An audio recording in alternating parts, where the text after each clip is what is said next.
नमस्कार, मी धनश्री किचनमध्ये तुमच्या सर्वांचं खूप खूप खूप स्वागत आहे। आज आपण आहे ना रवा डोसा बनवणार आहोत।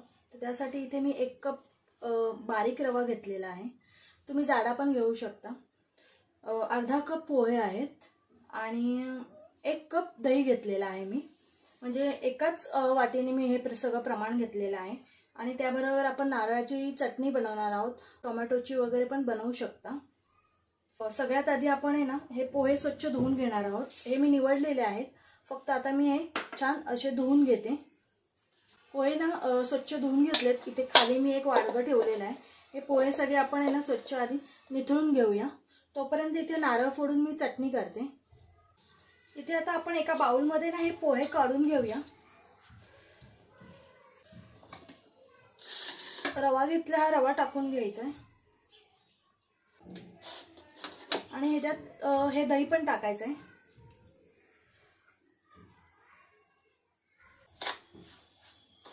हे छान आहे ना मिक्स करून घ्यायचं आहे। इथे ना थोडं पाणी टाकून घ्यायचं आहे आणि हे ना छान मिक्स करून घ्यायचं आहे।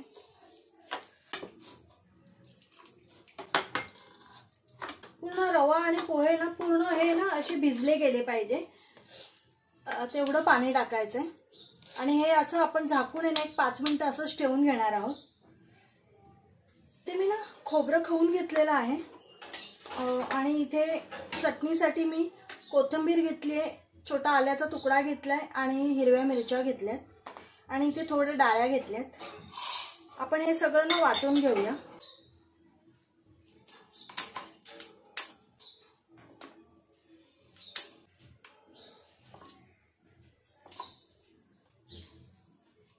त्याच्यावर ना थोडं जिरं टाकते मी। आधी हे थोडं वाटूया आणि मग खोबरं टाकूया। चटणी ना मिक्सरला लावून घेतलेली आहे। मीठ मी मगाशी विसरलेली, त्यामुळे मीठ टाकून घेते।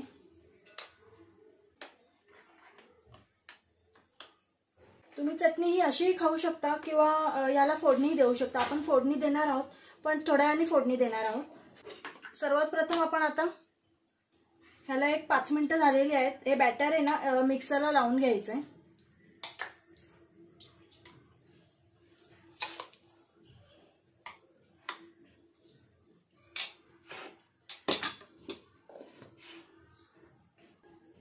आपलं हे पण बॅटर आहे ना आपण सगळं मिक्सरला लावून घेतलेलं आहे।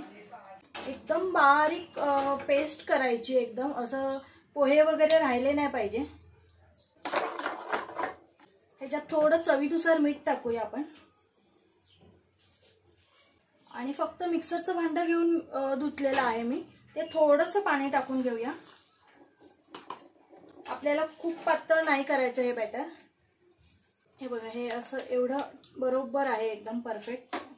आता आपण हे साईडला ठेवून 5 मिनिटांना हे बॅटर आपण साईडला ठेवून घेऊया आणि आपण इथे चटणीला फोडणी देऊन घेऊया।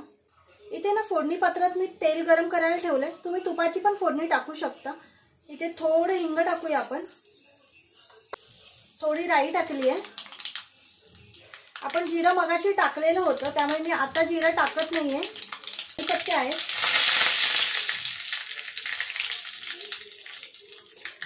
आणि इथे ना उडदाची डाळ घेतली, ही अख्खी उडदाची डाळ आहे, आपण ही टाकून घेऊया थोडी।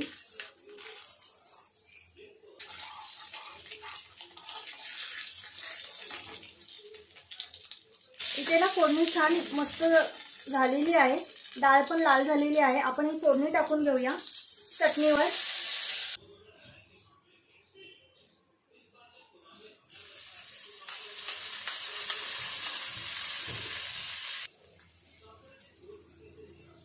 इथे आपली चटणी रेडी झालेली आहे। आता आपण डोसे काढून घेऊया। इथे मी एक पॅन ठेवलेला आहे, त्याला थोडंसं तेल लावून घेऊया। इथे आपण आहे ना 1 चमचा आहे ना बेकिंग पावडर टाकणार आहोत। ऑप्शनल आहे, नाही टाकलं तरी चालेल। हे बघा,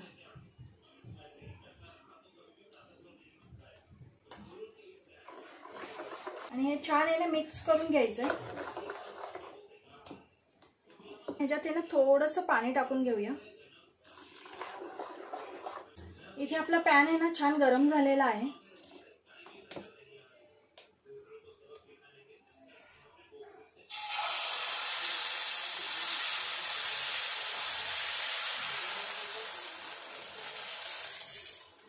लहान मोठी साईज तुमच्या आवडीनुसार करा। 1-2 मिनिटं फक्त असं झाकून ठेवूया। 1-2 मिनिटं झालेली आहे।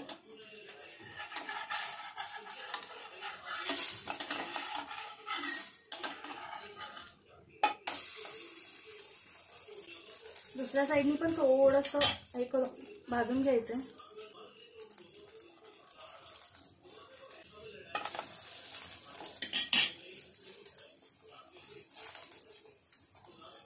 ह्याला ना तेल वगैरे अजिबात जास्त लागत नाही। बघू शकता इथे आपला डोसा झालेला आहे। आता मी हा काढून घेते। अशा प्रकारे ना आपण हे सगळे डोसे काढून घेऊया।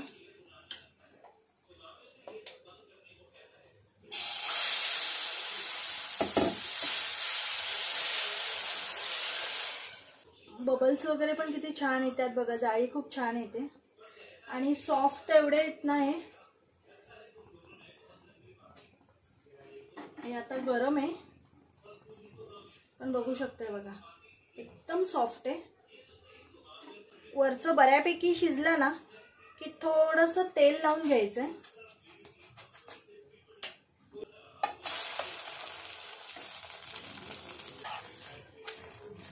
बस या स्टेजला आपण हे काढून घ्यायचं।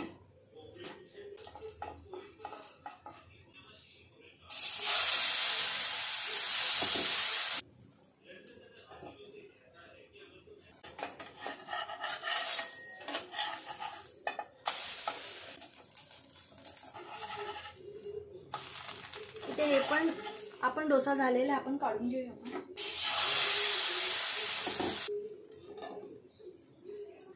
इथे ना आपले डोसे झालेले आहेत। तुम्हाला प्लेटिंग करून दाखवते। हे बघा आपले इथे रव्याचे डोसे अगदी रेडी आहेत। अगदी इन्स्टंट लगेच होतात, काही वेळ लागत नाही त्याला।